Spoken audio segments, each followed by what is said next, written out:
네, 김경수 경남지사가 실형을 선고받고 법정 구속됐습니다. 김 지사 측은 즉시 항소장을 제출했습니다. 네, 한편 편의점 아르바이트생을 둔기로 때려 살해하려 하는 40대 남성에게 징역 15년이 확정이 됐는데요.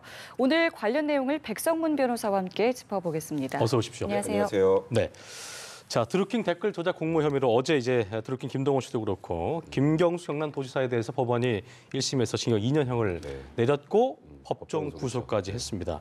변호인단이 곧바로 항소장을 제출했는데 일단 뭐 이걸 뒤집기 위해서 애를 쓸 것 같은데 어제 판단 어떻게 봐야 될까요? 사실 어제 그 결정은 네. 그 전에 보통 대부분의 법조인들이 예상을 할 때 이게 드루킹의 진술이 너무 오락가락했었고 그리고 드루킹과 그 관련자들의 진술 자체에 신빙성을 부여할 수 있겠느냐 네. 굉장히 회의적인 시각으로 많이 바라봤고요. 그래서 김경수 지사가 유죄 판결에 나올 거라고 생각하는 사람도 그렇게 많지 않았었는데 이제 어제 이 판결이 선고되면서 판결 이유들을 쭉 보니까 진술들에만 근거를 한 건 아닌 것 같고요. 네. 뭐 텔레그램 메시지나 그리고 기타 여러 가지 이 킹크랩이라는 프로그램을 시연하는 그 시점과 또 김경수 지사가 방문했던 시점이 일치한다는 점 이런 것들 여러 가지 다른 증거들을 종합해서 판단을 한 것으로 보이고요. 네. 그래서 지금 일단은 뭐 이 판결이 옳다 그러더라고 제가 뭐 단언해서 말씀드릴 수 없습니다만 네. 항소심에서는 여전히 이제 김경수 지사 측에서는 지금 나와 있는 정황 증거들과 진술의 신빙성 같은 부분들 탄핵해서 무죄 판결을 끌어내기에 노력을 할 것으로 보이는데 일단 뭐 항소심 재판 뭐 구속 기간 최대 6개월까지 가능한 상황이기 때문에 항소심에서도 굉장히 그런 부분들에 대해서 좀 첨예하게 양쪽의 그 진술이 왔다 갔다 할 수밖에 없는 그런 상황입니다. 예.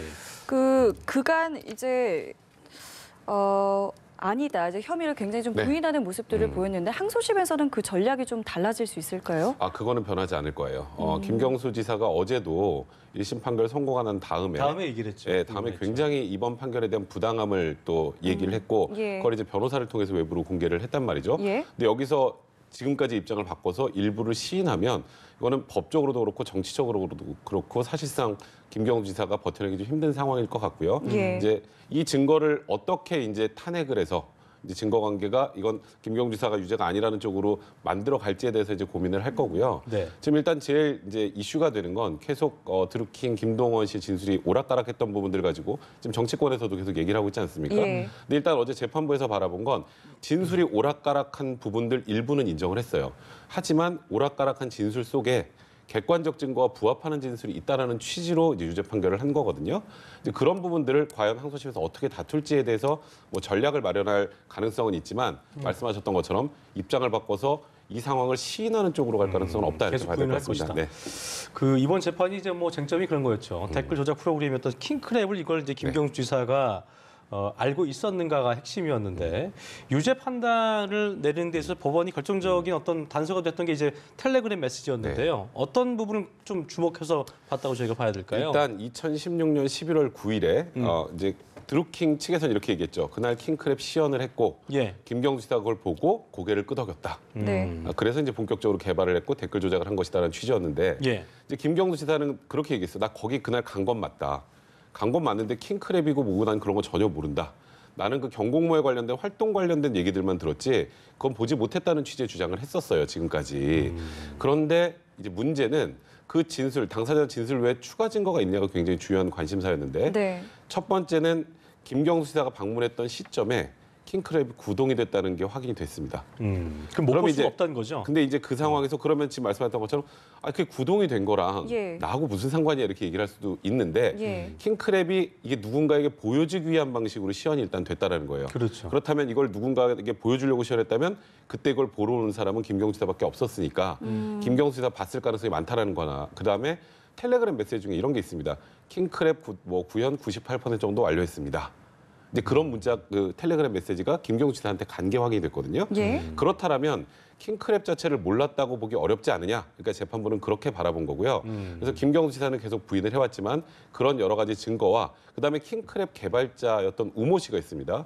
우모 씨의 진술도 거의 이 부분과 일치했기 때문에 재판부에서는 제일 중요했던 이 킹크랩 시연을 받느냐 그리고 더 나아가서 킹크랩의 개발 과정에 대한 승인이나 보고가 있었느냐 예. 이 부분을 전부 다 맞다라고 인정을 하게 된 겁니다. 그러니까 상당히 구체적인 증거가 있었던 네. 건데 이게 지금 정황 증거만으로 구속이 가능한 거냐라는 얘기가 나오고 있어서 네. 그 부분은 어떻게 좀 보고 계세요? 사실 이거는 뭐 증거에 대한 판단 문제로 뭐 법정 구속이 되느냐 안 되느냐 문제보다 이건 도지사직이라는 신분 때문에 법정 구속을 하는 게 맞느냐 틀리느냐 쪽으로 접근하는 게 맞아요. 아, 도지사직인 신분 때문에 네, 그러니까 기억하실지 모르겠지만 홍준표 당시 경도지사 같은 경우도 그때는 구속이 안 됐죠. 성완종 리스트 1심에서 예. 실형 선고됐습니다. 예. 그런데 법정 구속은 안 했죠. 안 냈죠. 그렇죠. 예. 그런데 이번에는 김경수 지사가 현직 도지사임에도 불구하고 법정 구속을 했는데 네. 일단 재판부에서 법정 구속을 한 이유는 네. 어제 오전에 이제 드루킹 김동원에 대해서 징역 3년 6개월을 선고를 했습니다. 그리고 거기는 갇혀 있습니다 이미. 그런데 공범 관계라고 판단을 하고 있는 일단 이번 재판부에서는 김경수 지사는 실형을 선고하면서 법정 구속을 하지 않으면 오히려 특혜 시비가 일 거라는 판단을 했던 것 같고 또 하나는 이번에 유죄 판결하면서 민주주의의 근간을 흔드는 범죄라는 표현을 썼습니다.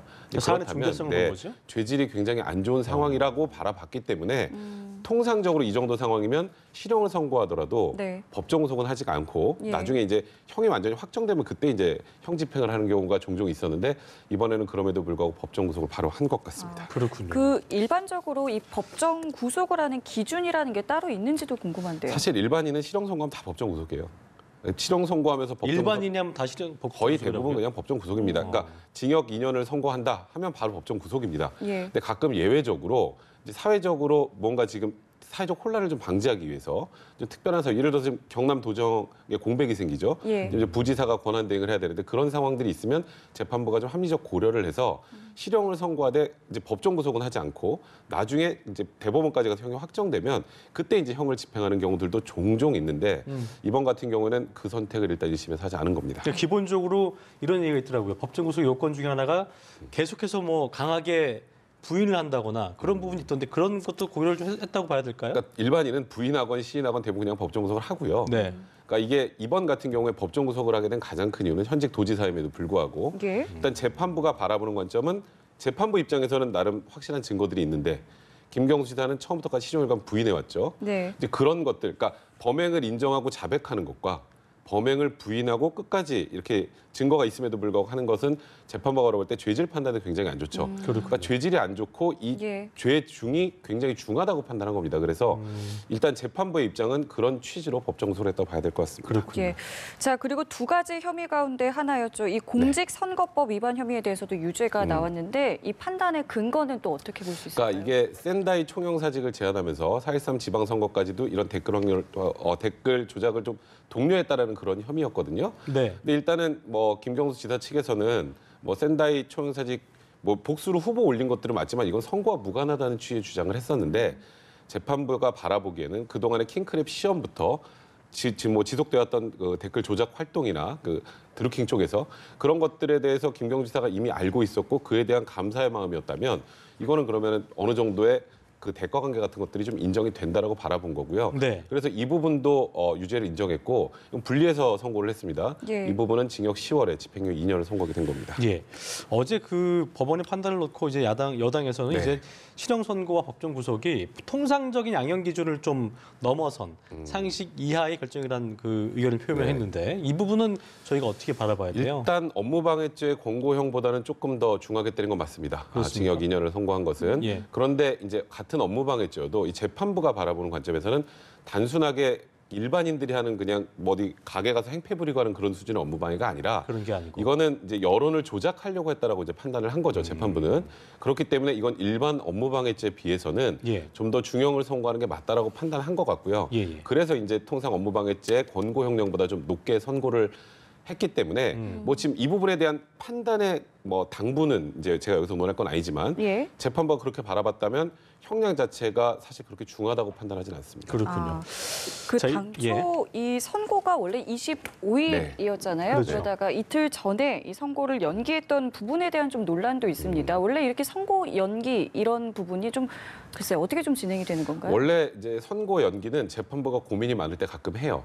그리고 선고 당일날 연기하는 경우도 있습니다. 선고 어떤 당일날 부분이에요? 갔는데 어떻게 해야 될지 아직까지 그러니까 판단이 이제 안 섰을 예를 때. 들어서 아직까지 판단이 제대로 안 섰거나 그러니까 어떤 증거 관계로 유무죄 판단을 구성을 할 것인가에 대한 고민이 좀 있으면 그리고 좀 더 살펴볼 게 있는 경우 그런 경우에는 선고 당일에 연기하는 경우도 있어요. 아. 예를 들어서 제가 피고인인데 예. 선고 당일날 갔더니 선고를 뭐 2주 후로 연기하겠습니다. 이런 경우 실제로 이틀 전에 있거든요. 미루는 건 아주 이례적인 그건 건 이례적인 아니에요. 건 아닙니다. 이건 이례적이라고 할 수 없고 이게 지금 왜 여당 일각에서 이 부분을 문제 삼냐면요. 따져봐야 된다 이게 나오고 있거든요. 그 이유가 예. 뭐냐면 23일이 기억을 좀 돌이켜 보면요.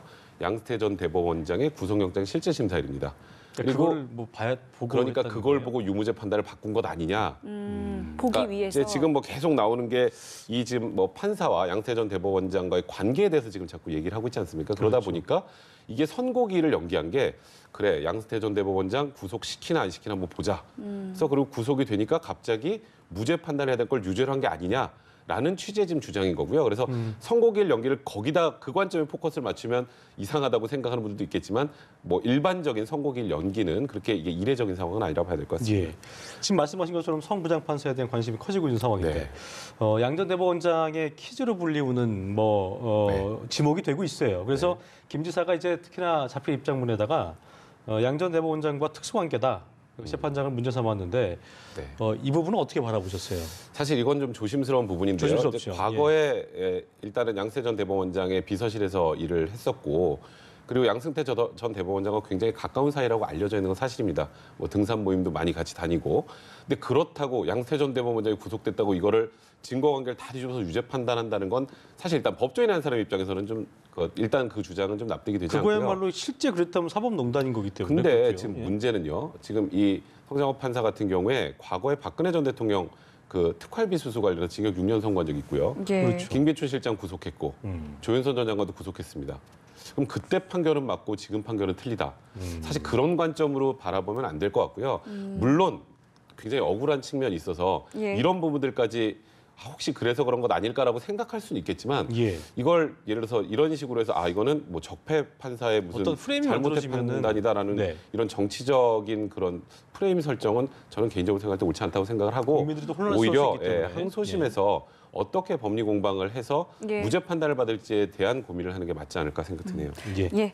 자, 저희 다음 이슈로 넘어가겠습니다. 네. 이 편의점 아르바이트생을 둔기로 때리고 달아난 40대 남성 징역 15년이 확정됐는데 먼저 어떤 사건이었는지 다시 짚어볼까요? 사실 작년 1월에 굉장히 그 대중들에게 충격을 줬던 사건입니다.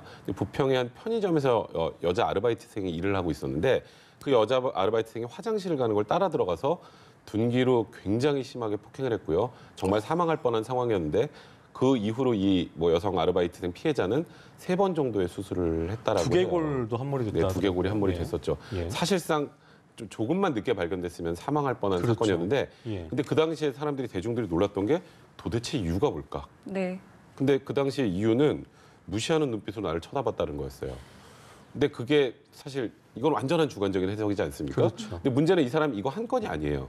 한 건이 더 있습니다. 그러니까 해화역 인근 화장실에서 또 그때는 79세, 그러니까 나이 좀 많이 드신 B 씨를 또 둔기로 화장실에 따라 들어서 폭행을 해서 또 사망할 뻔하게 한 그런 사건이 있었거든요. 예. 그래서 2건의 살인 미수로 이제 기소가 됐던 건데 일단 이게 전형적인 약간 묻지마 범죄 스타일의 범죄였기 때문에 네. 그 재판부 입장에서도 통상적으로 이제 살인 미수 같은 경우에요.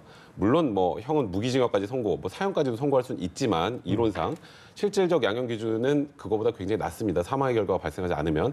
근데 이 사람은 불특정 다수의 사람들에게 별 이유 없이 정말 위험한 둔기를 휘둘러서 살해하려고 했었기 때문에 죄질이 극도로 안 좋게 이제 판단이 됐고요. 예. 그래서 징역 1심에서 징역 20년을 한번 선고한 바가 있는데 요거 감형된 거 가지고 또 좀 얘기가 좀 있는 네, 것 그렇죠. 이제 같더라고요. 항소심에서 징역 15년으로 감형이 됐고요. 요걸 예. 대법원이 확정했고. 네, 대법원이 이번에 예. 이제 확정을 했는데 이제 항소심에서 감형을 한 가장 큰 이유는 예. 사실 이 부분은 뭐 시청자분들이 납득하기가 좀 쉽지 않으실 거예요. 잘못을 뉘우치고 있다. 뭐 근데 이 처벌은 사람이 누구나 할수 있는 거 아닙니까? 근데 문제는 이 잘못을 뉘우치고 있다라는 것과 심신상실, 심신미약 주장은 좀 배치되지 않습니까? 근데 계속 재판부 이 상고를 했던 이유도 예. 사실 양형 부담 가지고는 상고 이유가 안 돼요. 그래서 자기는 심신미약 상태였다. 술을 마셔서 기억이 나지 않는다는 취지의 주장을 또 했거든요. 근데 그게 과연 이 반성과 연결될 수 있을까? 근데 제 생각에 이제 항소심 재판부는 일단은 그 양형 기준 자체에서 살인미수, 그러니까 사망의 결과 발생하지 않은 상황에서는 다소 의심의 선고가 중했다는 판단을 해서 이제 감형은 해야겠는데 이유를 만들어야 되잖아요. 이유가 그래서 뭐예요? 첫 예. 번째가 제가 말씀드렸던 것처럼 일단 살인의 결과가, 그러니까 사망의 결과가 발생하지 않았다는 거 하나에다가 죽지 않았다. 네, 그리고 잘못을 뉘우치고 있다라는 취지의 얘기를 판결문에 설치를 했는데 이제 그 부분이 조금 논란이 됐던 겁니다. 그렇군요.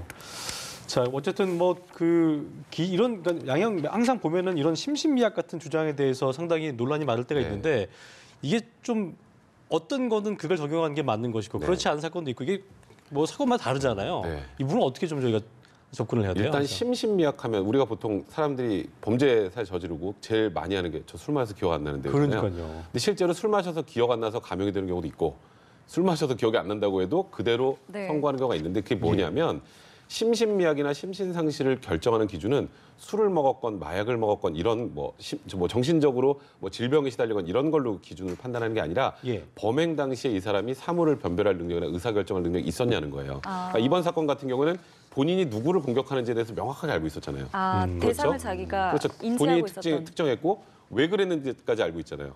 왜냐하면 저 사람이 나를 지금 눈빛이 이상하게 쳐다봐서 했다라는 건 지금 이 현 상황을 모두 제대로 인지하고 있었던 것이기 때문에 술을 마셔서 자기가 기억이 뭐 좀 오락가락한다라는 취지의 내용은 이번 사건에 심신미약으로 도저히 적용될 수 없는 사건이었기 때문에 이번에 심신미약이 적용이 안 됐다 이렇게 결정하면 될 것 같습니다. 그렇군요. 네, 알겠습니다. 저희 오늘 두 가지 이슈 백성문 변호사와 함께했습니다. 네. 오늘 말씀 고맙습니다. 고맙습니다.